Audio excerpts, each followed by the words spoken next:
పైకి లీటర్లా కనిపించే ప్రతి ఆయిల్ ప్యాకెట్ లీటర్ కాకపోవచ్చు, కానీ ఫ్రీడమ్ ఆయిల్ ప్యాకెట్లో మాత్రం ఖచ్చితంగా లీటర్ నూనె ఉంటుంది. నమస్కారం, వెల్కమ్ టు సుమన్ టీవీ. నేను గీతాంజలి. ప్రస్తుతం మనతో పాటు శ్రీచక్రపీఠం వ్యవస్థాపకులు, ప్రముఖ జ్యోతిష్యులు బ్రహ్మశ్రీ ప్రదీప్ జోషి గురువు గారు ఉన్నారు. వారితో మాట్లాడదాం. గురుగారు నమస్కారం అండి. శ్రీమాత్రే నమః. అసలు ఏం జరగబోతోంది, ఇంకా ఎన్ని దారుణాలు చూడాలని భయం వేస్తుంది గురుగారు. గతంలో ఒక వీడియోలో మీరు వివరించారు, 2-3 వీడియోలు చేశాను దీని గురించే. నాకు అప్పుడే అడగాలనిపించింది, మీరు ఏవైతే చెప్పున్నారో చాలా ఉపద్రవాలు రాబోతున్నాయి, వాటిని తట్టుకునే శక్తి మనకి దేవుడు ఇవ్వాలంతే అని చెప్పి ఎన్నెన్ని చూస్తున్నాం. అసలు చూస్తుండగానే బిల్డింగ్లు ఎలా కుప్పకూలిపోతున్నాయి.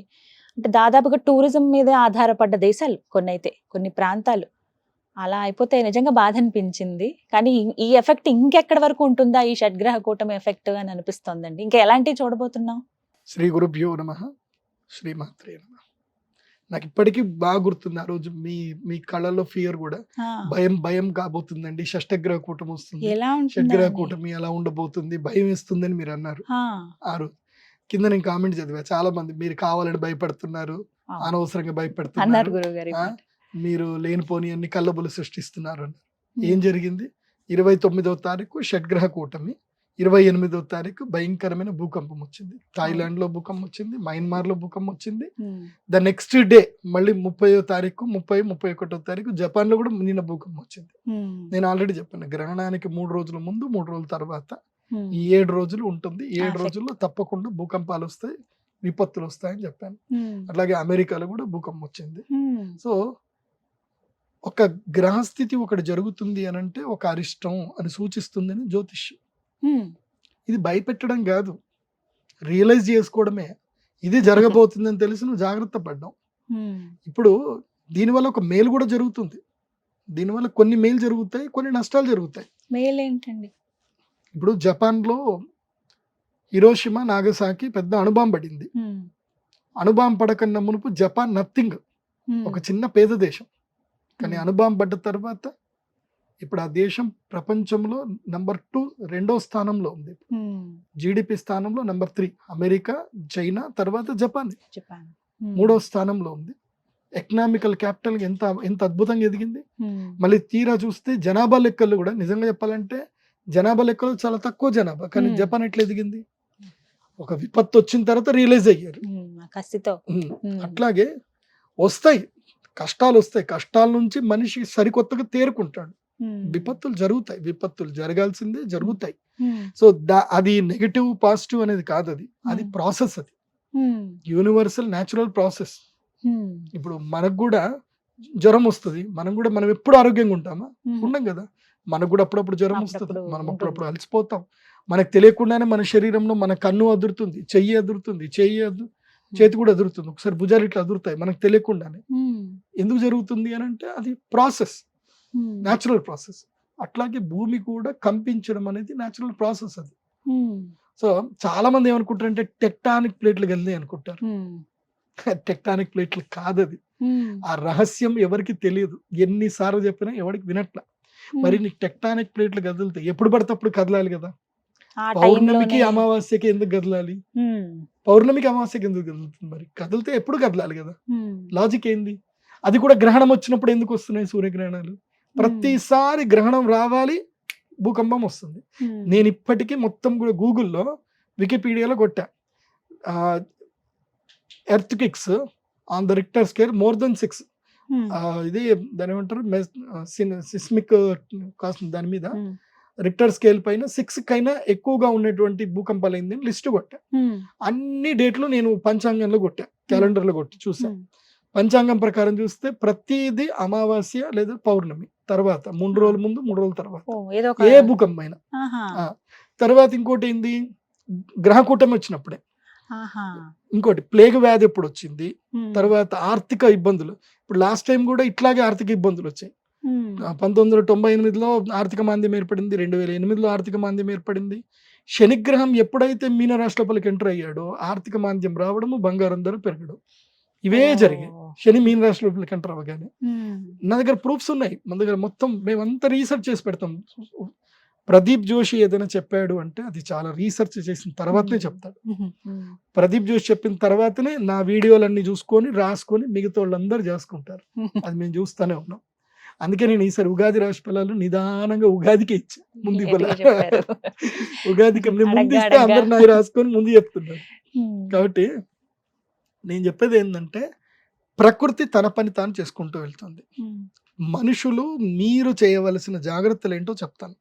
ఇప్పుడు రాబోయే విపత్తులు కూడా ఉన్నాయండి. ముఖ్యంగా భీమవరము రైతులు, భీమవరము, ఏలూరు, రాజమండ్రి దగ్గర రైతులు ఎవరైతే ఉన్నారో రొయ్యలు చేపలు పండించే రైతులు ఈ సంవత్సరం హాలిడే తీసుకోండి. లేదంటే ఎందుకోసం అంటే వాళ్ళకు ఒక్కసారి నష్టం వచ్చింది అనుకోండి, వాళ్ళు తేరుకునేసరికి 3 పంటలు వేయాలి. 3-4 పంటలు లాభం వస్తే తప్ప వాళ్ళు తేరుకోలేరు. కాబట్టి ఈ సంవత్సరము శని మీన రాశిలో అడుగు పెట్టాడు కాబట్టి జలచరములకు కీడు బాగా గుర్తుపెట్టుకోండి. ఈ సంవత్సరము ఆక్వాలో పెట్టుబడులు పెట్టకండి. అవి సడన్ గా రోగం వచ్చి చనిపోయి అనుకోండి మీరు నష్టపోతారు. లాభం వస్తే ఐఎమ్ వెరీ హ్యాపీ, కానీ నష్టం వస్తే సో చెప్పాల్సిన బాధ్యత నాది. ఎందుకోసం అంటే నేనంటే ఎంతో ప్రేమ. మా ఆంధ్రప్రదేశ్లో ఎక్కడ పోయినా నన్ను ఇట్లా టక్కని గుర్తుపట్టేస్తారు. సో అంత ప్రేమ నా మీద మీరు చూపిస్తున్నప్పుడు మీకు చెప్పాల్సిన బాధ్యత నాది. కాబట్టి ఈ సంవత్సరము ఈ జలచరణం మీద కీడొచ్చింది కాబట్టి ఆ వ్యాపారాలు కొంచెం తగ్గించుకోండి. మత్స్యకారులు కూడా ఈ సంవత్సరము కొంచెం జాగ్రత్తగా వెళ్ళండి. మత్స్య సంపద మీద ఎవరైతే బతకాలనుకుంటున్నారో వాళ్ళు దానికి తగ్గట్టుగా మీరు రెమెడీస్ చేసుకోండి. అంటే ఇంకా చేప పిల్లల్ని వదలడము, కొన్ని రెమెడీస్ చేసుకోండి ఈ సంవత్సరం. దానివల్ల మీకు అదృష్టయోగం కూడా వస్తుంది. ఎందుకోసం అంటే మనం జీవహింస చేస్తున్నప్పుడు జీవాన్ని మళ్ళీ పెంపొందించడం కూడా ఒక మంచిదే. అదొకటి. ఇంకోటి ఏంటంటే ఈ సంవత్సరం ఎవ్వరు కూడా బంగారం ఒంటి మీద వేసుకోకండి. బంగారం ముఖ్యంగా ఆడవాళ్ళు, పెద్దవాళ్ళు బంగారం దండలుగా ఒంటి మీద వేసుకోకండి. వేసుకున్నా ఇంట్లోనే ఉండండి. ఇంటి నుంచి బయటకు వెళ్ళేటప్పుడు చక్కగా బంగారము ఇంట్లో లాకర్లో పెట్టుకోండి. లేదంటే ఒంటి మీద రోల్డ్ గోల్డ్ వేసుకొని వెళ్ళండి. ఈ సంవత్సరం చైన్ స్నాచర్స్ భయంకరంగా పెరుగుతారు. ఈ సంవత్సరం దొంగలు కూడా చాలా పెరుగుతారు. ఇప్పుడు నేను న్యూస్ చూస్తాను, వరంగల్లో దొంగలు తిరుగుతున్నారు, చెడ్డి గ్యాంగ్ తిరుగుతున్నారు. బంగారం ఏదైనా ఉంటే లాకర్లో పెట్టేసేయండి పక్క. ఈ సంవత్సరం బంగారం మీద కలి వచ్చాడు, బంగారం మీద మృత్యు తాండవిస్తుంది. బంగారం ఒంటి మీద ఉందంటే చంపి మరీ తీసుకెళ్లిపోతారు చెప్తున్నా. ఈ సంవత్సరం బంగారు మరణాలు మీరు వార్తల్లో వింటారు, బాగా గుర్తుపెట్టుకోండి. కాబట్టి ఎందుకోసం అంటే ఒంటి మీద 20 తులాల బంగారం ఉంది అంటే ఒక అపార్ట్మెంట్ ఉన్నట్టేగా, ఒక ఫ్లాట్ ఉన్నట్టే. 20 లక్షలకు ఒక 2 BHK అపార్ట్మెంట్ ఫ్లాట్ వస్తుంది మనకి.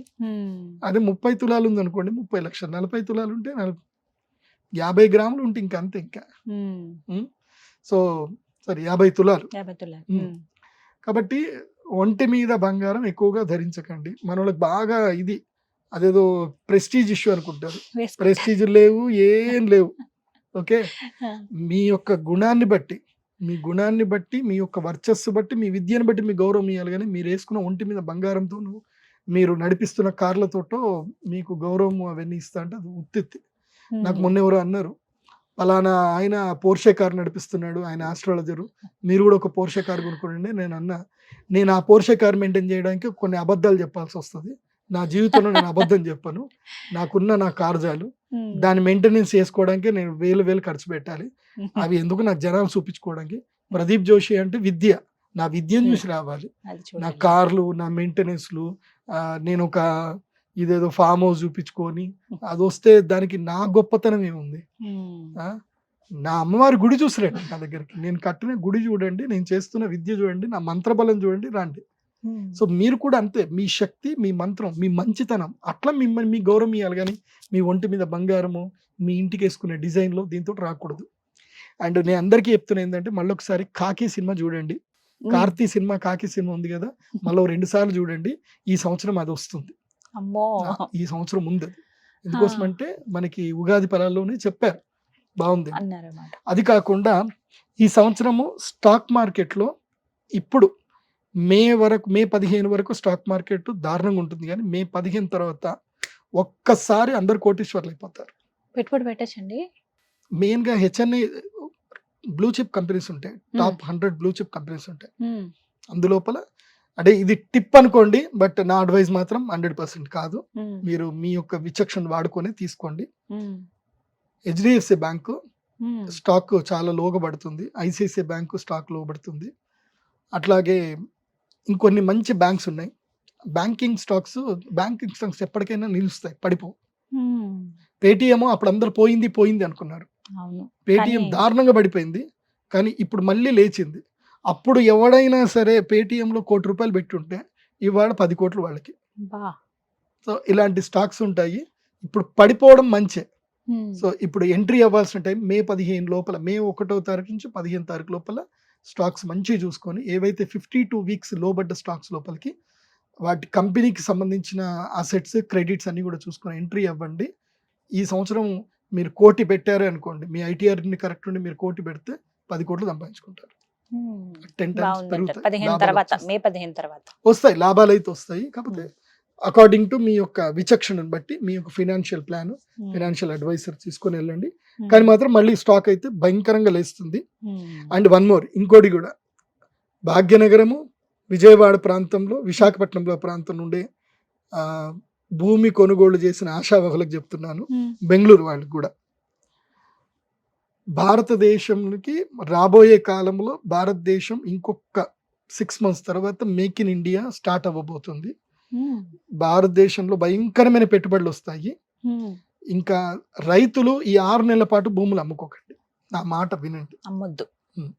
విశాఖపట్నం, విజయవాడ, అదేవిధంగా గుంటూరు, తర్వాత బెంగళూరు, అనంతపురం నుంచి కియా వైపుగా ఉన్నటువంటి రైతులు భూములు అమ్మకండి. ఓకే, బాగా గుర్తుపెట్టుకోండి. ఇంకా చెన్నై కూడా చెప్తున్నా, చెన్నై పరిసర ఏదైనా సరే మెట్రోపాలిటన్ సిటీకి ఒక 100 కిలోమీటర్ రేడియస్లో ఉండేవాళ్ళు ఎవరు కూడా భూములు అమ్మకండి. ఒక మంచి రేట్ వస్తే అమ్ముకోండి. కాకపోతే ఏం జరిగిపోతుందంటే ఇప్పుడు రాబోయే కాలంలో భారతదేశం లోపలికి పెట్టుబడులు పెద్దగా రాబోతున్నాయి. నేను ఆల్రెడీ మీకు ఆ విషయం చెప్పాను, మనం డిస్కస్ చేసినప్పుడు. ట్రంప్ తీసుకునే నిర్ణయాలతో చైనాకి భారతదేశానికి ఒక సత్సంబంధం ఏర్పడుతుంది. అసలు చైనాకి భారతదేశానికి భయంకరమైన వైరం, కానీ ఆ వైరం పోతుంది, చూడండి, పోతుంది. కాకపోతే చైనా నుంచి కంపెనీలని భారతదేశానికి వస్తాయి. ట్రంప్ ఏం చేశాడు, మోదీ గారు ఒక పాచికేస్తారని చెప్పాను కదా, ఇప్పుడు ఏం చేశాడు ట్రంప్, ఏవైతే ఇంపోర్ట్ డ్యూటీస్ ఏవైతే చేశారో, అంటే వీళ్ళు చైనా నుంచి ఎవరైనా అమెరికాకి ఏదైనా పంపించారనుకుంటే 36% వేశారు, ఏది ట్యాక్స్. అదే భారతదేశం నుంచి మనము ఎక్స్పోర్ట్ చేసామనుకోండి 26% వేశాడు. సో డిఫరెన్సియేషన్ కనిపిస్తుంది కదా, ఆల్మోస్ట్ 9% డిఫరెన్స్ కనిపిస్తుంది. సో ఈ డిఫరెన్సియేషన్ వస్తుంది కాబట్టి ఏం చేస్తారు అంటే, ఇప్పుడు యాపిల్ కంపెనీ కానీ వేరే ఏ కంపెనీస్ అయినా ఇంకా చైనా నుంచి భారతదేశంకి వస్తుంది, భారతదేశంలో పెట్టుబడులు పెడతారు, పెట్టుబడి పెట్టి ముందుకెళ్తారు. ఈ పెట్టుబడులు పెట్టడంలో మెయిన్గా భాగ్యనగరం, తర్వాత బెంగళూరు, ఇవి 2 టాప్లోకి వెళ్తాయి, బాగా గుర్తుపెట్టుకోండి. సో నేను చెప్పేది బాగేపల్లి, బాగా ಗುರ್ತುపెట్టుకోండి, ಬಾಗೇಪಲ್ಲಿ, ದೇವನಹಳ್ಳಿ, ನಿಮ್ಗೆಲ್ಲ ಹೇಳ್ತಾ ಇದ್ದೀನಿ ರೈತರೇ, ನೀವು ಯಾರು ನಿಮ್ಮ ಭೂಮಿಯನ್ನು ಮಾರಬೇಡಿ. సో ఎవరు కూడా రైతులు భూమిని అమ్మకండి. అనంతపురం నుంచి కియా నుంచి స్టార్ట్ చేసుకొని అటువైపు ఉన్న రైతులు భూములు అమ్మాలంటే మంచి రేట్కి అమ్ముకోండి, తొందరపడకండి. ఇప్పుడు ఇండస్ట్రీస్ భయంకరంగా రాబోతున్నాయి, వస్తున్నాయి కూడా, వస్తాయి. ఇటు భాగ్యనగరంలో గనక చూస్తే గనక మీరు ఓఆర్ఆర్కి 20 కిలోమీటర్స్ రేడియస్లో, 30 కిలోమీటర్స్ రేడియస్లో ఎక్కడైనా భూములుండే కొనుక్కోండి. ఇంకా ఇప్పుడు మార్కెట్ కొనుక్కునే టైం, ఈ 6 నెలలే కొనుక్కోండి. ఈ 6 నెలల తర్వాత ఇంకా కొందామన్నా దొరకవు, రేట్లు పెరిగిపోతాయి. ఇంకా ఎందుకోసం అంటే ఈ 6 months తర్వాత అనౌన్స్మెంట్స్ ఎక్కువ వచ్చేస్తాయి. ఇంకా మేము వస్తున్నాం స్టార్ట్ చేస్తాం. సో భాగ్యనగరంలో ఉండే ఇన్వెస్టర్స్కి చెప్తున్నాను, పెట్టుబడులు పెట్టాలనుకునే వాళ్ళకి భూములు కొనుక్కోండి. ఇంకా మంచి టైం ఇప్పుడు, ఇది కొనుక్కునే టైము. కాకపోతే 3 ఏళ్ల వరకు ఓపిక పడతానంటేనే కొనుక్కోండి. ఎందుకోసం అంటే 3 ఏళ్ల తర్వాత మాత్రమే ఇక్కడ డెవలప్మెంట్ స్టార్ట్ అవుతుంది. 3 ఏళ్ల వరకు మాత్రం మీరు పెట్టిన డబ్బులు అట్లాగే ఉంటాయి. మీరు ఇప్పుడు 20,000 గజం కొన్నారు అంటే 3 ఏళ్ల వరకు 20,000 గజమే ఉంటుంది. మీరు పెంచుకొని అమ్ముకుంటే అంటే మాత్రం పెరగదు 3 ఏళ్ల వరకు. 3 ఏళ్ల తర్వాత పెరుగుతుందండి. అది సో ఇలా ఉన్నాయి, ఇది కొంత మంచి నష్టాలు ఉన్నాయి, లాభాలు ఉన్నాయి. అది బాగా గుర్తుపెట్టుకోండి. ఈ సంవత్సరం రైతులకి ఒక టిప్ ఇస్తున్నా, బాగా గుర్తుపెట్టుకోండి, ఈ టిప్ని ఎవరు మర్చిపోవద్దు. తీగ పంటలు ఎక్కువగా వేయండి, బాగా కూరగాయల ద్వారా డబ్బులు ఎక్కువ సంపాదించుకుంటారు. అందులోపల టొమాటాకి రేట్ ఎప్పుడు వస్తుంది అని అంటే జూలై 1st వీక్ నుంచి ఆగస్టు 2nd వీక్ వరకు టమాటా ధర 100 రూపాయల కిలో పైన పోతుంది. బా. సో టమాటా వేసుకోండి, జూలైలో ఈల్డింగ్ వచ్చేటట్టుగా చూసుకొని టమాటా వేసుకోండి. ఉమ్. అండ్ ఈ మే జూన్లోనే జూన్ నుంచి జూను ప్లస్ డిసెంబర్ ఈ సంవత్సరం 2025 డిసెంబరు తర్వాత జూన్ ఈ 2 నెలల్లో ఉల్లిపాయ ధర బాగా పెరుగుతుంది. ఓ. ఉల్లిపాయ ధర ఉమ్. అందులోపల తెల్ల ఉల్లిపాయ విపరీతంగా పెరుగుతుంది. ఉమ్. ముంబై మార్కెట్ని అదేవిధంగా బెంగళూరు మార్కెట్ ఉల్లిపాయ మాత్రం భయంకరంగా వెళ్ళిపోతుంది. ఆ మార్కెట్లు చూసుకోండి. తెల్ల ఉల్లిపాయ Not, త్వరగా వేస్తారు. రెడ్ కలర్ తెల్ల ఉల్లిపాయ రేరుగా వేరు, తెల్ల ఉల్లిపాయ బాగా వెళ్తుంది. అది బాగా గుర్తుపెట్టు. ఉమ్. ఆకుకూరలు పండించే రైతులకు కూడా ఈ సంవత్సరం మంచి లాభం ఉంటుంది. ఆకుకూరలు ఉమ్. ఇంకా మెయిన్ ఒకటి చెప్పాలంటే ఇంకోటి తెల్ల బంగారం అంటారు. ఉమ్. ఈ సంవత్సరం తెల్ల బంగారానికి ఎక్కువ విలువ. ఉమ్. ఏంటి తెల్ల బంగారం? పత్తి. పత్తి. సో మా ఆదిలాబాద్ రైతులకు గోల్డ్లు మీ అందరికి చెప్పేది ఏంటంటే ఇది మీ టైం వచ్చేసింది. రేట్ బాగా పెరుగుతుంది అంటారు. ఈసారి తెల్ల బంగారం సూపర్ గా డబ్బులు వస్తాయి, రేట్లు వస్తాయి. హడావిడి పడకండి. ఈసారి పత్తి ఎంతైనా పండించండి, పత్తికి భయంకరమైన డబ్బులు వస్తాయి. ఉమ్. మిర్చి రైతులకు మాత్రం కళ్ళలో నీళ్లు వస్తాయి. సో మిర్చికి మాత్రం అంత ధర రాదు, బాగా గుర్తుపెట్టుకోండి. ఇది ఇలా వెళ్ళండి, బాగుంటుంది. Right. కోకోవా రైతులకి మంచి లాభాలు వస్తాయి. ఉమ్. తర్వాత జాజికాయ జాపత్రి పండించండి, భవిష్యత్తులో దానికి మంచి లాభాలు ఉంటాయి. ఉమ్. సో జాజికాయ రైతులకి జాపత్రి పండించండి. ప్రధానంగా బాగుంది ఈ ఉమ్. సంవత్సరం. అంటే ఎంచుకుని సలహా తీసుకుని వేస్తే మంచిదని అంటారు ఆ. పంటలు. కుంకుడుకాయలు కూడా పెట్టండి, దాంట్లో కూడా మంచి కోట్ల లాభాలు ఉన్నాయి. రైట్. సో అందుకని అందరూ భయపడుతున్నారు. మంచి జరిగేది కూడా ఆ. చెప్పారు. మంచి చెప్పాలి, ఉమ్. చెడు చెప్పాలి, రెండూ చెప్పాలి. కానీ ఇలా భూకంపాలు లాంటివి ఇంకా చూస్తామా గురుగారు? అదొక విషయం చెప్పడం మర్చిపోయా. ఉమ్. అయ్యా, ఈ ప్రపంచంలో జనాలందరికీ చూపించుకోవాలి అనుకోని గేటెడ్ కమ్యూనిటీలో హై రైజ్ బిల్డింగ్ లో కొనుక్కునేటోళ్ళకి ఉమ్. ఇది ఒక మంచి సలహా సూచన. ఉమ్. హై రైజ్ బిల్డింగ్ లో అపార్ట్మెంట్లు కొనకండి. ఎందుకని గురుగారు? భవిష్యత్తులో ఇక్కడ కూడా భూకంపం ఉంది. హైదరాబాద్ లో? భాగ్యనగరంలో కూడా భూకంపం ఉంది. అమ్మో. ఎందుకోసం అంటే ఇది డెక్కన్ ల్యాండ్. ఆ. ఈ డెక్కన్ ల్యాండ్ లో సూర్యగ్రహణం ఏర్పడినప్పుడు మాత్రం భూకంపం వస్తుంది. ఎప్పుడైతే ఇక్కడ సంపూర్ణ సూర్యగ్రహణం ఏర్పడుతుందో భారతదేశంలో, ఉమ్. హైదరాబాద్ లో ఎప్పుడైతే సంపూర్ణ సూర్యగ్రహణం కనిపిస్తుందో అప్పుడు భూకంపం వస్తుంది. సో ఇంకో Okay. 3 సంవత్సరాల తర్వాత సంపూర్ణ సూర్యగ్రహణం భారతదేశంలో ఉంది, ఇక్కడ ఉమ్. కనిపిస్తుంది. ఉమ్. మనకు అప్పుడు 1998 ఆ టైంలో సంపూర్ణ సూర్యగ్రహణం ఏర్పడినప్పుడు భాగ్యనగరంలో భూకంపం వచ్చింది, కొంచెం కంపించింది. ఉమ్. ఇది 2.5 ఉమ్. రిక్టర్ స్కేల్ మీద అయితే అప్పట్లో వచ్చింది. ఉమ్. అది నేను అప్పుడే ప్రెడిక్ట్ చేశాను, టీవీ 9 కూడా వచ్చింది అప్పుడు. ఓకే. సో ఇప్పుడు నేను చెప్పేది ఏంటంటే Bhagyanagaram is not safest place for, భాగ్యనగరమే కాదు ఈవెన్ ముంబై కూడా, um. Mumbai, Ahmedabad, this is not safest place. Um. High rise building ఎప్పటికీ సేఫెస్ట్ ప్లేస్ కాదు. ఎందుకోసం అంటే భూమి ఎప్పుడైనా జలధరిస్తుంది. Um. So high rise building ఎప్పటికీ సేఫ్ కాదు. ఉమ్. బట్ ఇప్పుడున్న పరిస్థితుల్లో అండ్ స్థలం ఆరోగ్యపరంగా తీసుకుని- కూడా మంచిది కాదు. ఈ అవునా? అపార్ట్మెంట్లు కొనుక్కుంటారు కానీ ఇప్పుడు ఉమ్. నేను హై రైజ్ బిల్డింగ్ ఒక దగ్గర పోయా, ఉమ్. పోతే నీళ్లు లేవు అక్కడ. ఉమ్. మొత్తం గేటెడ్ కమ్యూనిటీలో పోయా, ఉమ్. నీళ్లు లేవు. ఉమ్. అంత మొత్తం రోజు రాత్రి వాటర్ ట్యాంక్ లో తీసుకొచ్చి నీళ్ళు వేస్తారు. ఆ నీళ్ళు ఎక్కడి అంటే 500 ఫీట్లు, 1000 ఫీట్లు, 2000 ఫీట్లు లోపటి నీళ్లు. ఉమ్. లోపటి నీళ్ళు అవి మంచి నీళ్లు కావు, అవి మొత్తం డెన్సిటీ ఎక్కువ నీళ్లు. ఉమ్. ఆ నీళ్ళు వేస్తున్నారు, వాటికి వాటర్ సాఫ్ట్నర్ లేదు, ఏం లేదు. ఉమ్. అందరికి బట్టతలలు, మొత్తం బట్టతలలు. నా ఉమ్. ఇంటికలు కొంచెం మంచిగుండే. ఉమ్. నేను ఆ గేటెడ్ కమ్యూనిటీలో ఒక 1 ఇయర్ ఉన్నా, కథ నా ఇంటికలు ఊడిపోవడం స్టార్ట్ అయింది. ఇది ఉమ్. ఉండడం కరెక్ట్ కాదురా బాబు అని బయటకు వచ్చేసాను నేను. ఓకే. ఉమ్. చాలా ప్రాబ్లమ్స్ ఆ, ఉన్నాయి. మళ్ళీ అంటే- అక్కడ అంతా ఒక స్కిన్ డాక్టర్ కి అయితే ఫుల్ సంపాదించుకుంటున్నాడు ఆయన. ఉమ్. ఆయన డైలీ వచ్చి ఈవినింగ్ కూర్చుంటాడు. ఇంకా ఉమ్. వీళ్ళందరూ గొక్కుంటూ పోతారు. ఉమ్. అయిపోయిందండి, ఇది అయిపోయింది, అది అయిపోయింది. ఆ వాటర్ వల్ల ఆ ప్రాబ్లమ్స్ water. మనం బతికేదే మంచిగా హ్యాపీగా బతకడానికి, మనం ఆరోగ్యంగా బతకడానికి. ఎంత డబ్బు ఉంటే ఏం ప్రయోజనం? స్కిన్ ఎలర్జీస్ వచ్చి, జుట్టు ఊడిపోయి, విగ్గులు పెట్టుకొని, Health అది ఏం బాగోక. జీవితం చెప్పు? ఆరోగ్యం పాడైపోయి, కిడ్నీలు పాడైపోయి, ఆర్ఓ వాటర్ ఏంది అది, ఎన్ని ఫిల్టర్లు. ఆల్రెడీ మన దేవుడు మనకి ఫిల్టర్లు ఇచ్చిండు, ఇంకెందుకు చెప్పు? కిడ్నీలు ఇచ్చిండు. కిడ్నీలు ఇచ్చిండు కాబట్టి మంచి నీళ్ళు తాగండి. జస్ట్ వర్షం నీళ్ళు దాచిపెట్టుకొని వాటితోటి స్నానం చేయండి, వాటితోటి తాగండి. నేను చెప్పేది ఏంటంటే, నువ్వు ఎంత కోటీశ్వరుడివి కా, నీ ఆరోగ్యం బాగా లేనప్పుడు నువ్వు వేస్ట్. నీ కుటుంబం యొక్క, నీ పిల్లల ఆరోగ్యం నువ్వు కాపాడలేనప్పుడు నీ డబ్బంతా వేస్ట్. కాబట్టి I prefer to be independent house. వెళ్ళండి, దూరంగా పోయి స్థలాలు కొనుక్కోండి, ఏం పర్లేదు, ఇండిపెండెంట్ హౌస్ కట్టుకోండి, కింద వాటర్ స్టోరేజ్ పెట్టుకోండి, రెయిన్ వాటర్ మొత్తం దాచిపెట్టుకోండి, వాటితోటి మంచిగా స్నానం చేసుకోండి. ఎవడి మీద డిపెండ్ అవసరం లేదు. చక్కగా సెప్టిక్ ట్యాంక్ పెట్టేసావా, వాడు వస్తాడు సెప్టిక్ ట్యాంక్ తీసుకెళ్ళిపోతాడు.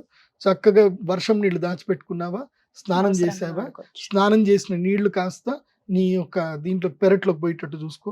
అంటే మామూలు నీళ్లు పెరట్లోకి పోయేటట్టు చూసుకో. ఏవైతే మురికి నీళ్ళు, ఏవైతే వాసన వచ్చే నీళ్ళు ఏవైతే ఉన్నాయో సెప్టిక్ ట్యాంక్ లో పంపించేసి, ఇంట్లో ఒక వాటర్ ట్రీట్మెంట్ ఎంత 1,00,000 కడుతూ వాటర్ ట్రీట్మెంట్ ఇంట్లో కూడా వచ్చేస్తుంది. ఈ మధ్య అది కూడా ఇస్తున్నారు చాలా మంది. ఒక మంచి ఒక 3 అంతస్తుల బిల్డింగ్ 5 కోట్లు పెట్టి విల్లా కొనుక్కుంటున్నారు. ఏమవుతుంది 5 కోట్లు పెట్టి విల్లా కొనుక్కుంటే? కానీ మీరు వాటర్ స్టోరేజ్ చేసుకోవాలి కదా. నీళ్లు, శరీరములో రక్తము, ప్లాస్మా ఎంత ముఖ్యమో మన ఇంట్లో కూడా నీళ్ళు అంత ముఖ్యం. మంచి నీళ్లు ఉండాలి, వర్షం నీళ్లు మన ఇంట్లో ఉండాలి. అది ఉంటేనే నువ్వు ఐశ్వర్యవంతుడివి, నువ్వు అదృష్టవంతుడివి, నువ్వు ధనవంతుడివి. ఇంట్లో నీళ్లు లేవు, నువ్వు ఐశ్వర్యవంతుడు కాదు, నీకు అనారోగ్యమే. ఆ బోర్ నీళ్ళు ఎంత తాగుతారు, ఏం చేసుకుంటారు? ఆర్వో ఇంకేముంటది, ఆర్వో ఉన్నది కాస్త మొత్తం వెళ్ళిపోతుంది. కాబట్టి మంచి వర్షం నీళ్లు తీసుకొని హ్యాపీగా చిన్న ఫిల్టర్ చేసుకొని తాగుతూ అయిపోతుంది. మన తాతలు ముత్తాతలు ఏ ఆర్వోలు వాడి వాళ్ళు 100 ఏళ్ళు బతకలేదు. సో అప్పుడు బావి నీళ్ళు మంచిగా పైదాకా వస్తుంటే చక్కగా, నేను చిన్నప్పుడు తాగినవన్నీ బావి నీళ్ళే. బెంగళూరులో మా విద్యాపీఠంలో మేము బావి నీళ్ళే తాగాం. దాహం వేసిందంటే గ్లాసులు కాదు, కూర దించాలి, చక్కగా లాక్కోవాలి, పుట్టు నీళ్లు తాగాలి, అయిపోవాలి. మేము బావి నీళ్ళే తాగాం, ఆరోగ్యంగా ఉన్నాం. సో మంచి నీళ్లు తాగండి. సో ఆ బోర్ నీళ్ళకి వద్దు. హై రైజ్ బిల్డింగ్లు కొనకండి, బైకాట్ హై రైజ్ బిల్డింగ్స్ 12 ఫ్లోర్ల కన్నా ఎక్కువ ఉంటే కొనకండి. 12 ఫ్లోర్ల వరకు తీసుకోండి, కానీ అపార్ట్మెంట్లో ఉండే వాళ్ళందరూ ఒక నిర్ణయం తీసుకోండి, వర్షం నీళ్ళని స్టోర్ చేద్దాం, కావాలంటే పెద్ద బొంద వేద్దాం. మన జీవితాలు కాపాడుకోలేనప్పుడు ఎందుకైనా మీకు ఆస్తులు డబ్బులు మొత్తం బొందలు తీసేసి పెద్దగా మొత్తం వర్షం నీళ్ళని దాంట్లో స్టోర్ అవ్వాలి. అది బాగా గుర్తుపెట్టుకోండి. వర్షపు నీళ్లు కాపాడలేనప్పుడు ఆ గృహస్థుడు బతికున్న వాళ్ళ పిల్లలకి ఆరోగ్యం ఇవ్వలేనప్పుడు వాళ్ళు వేస్ట్. అంతే.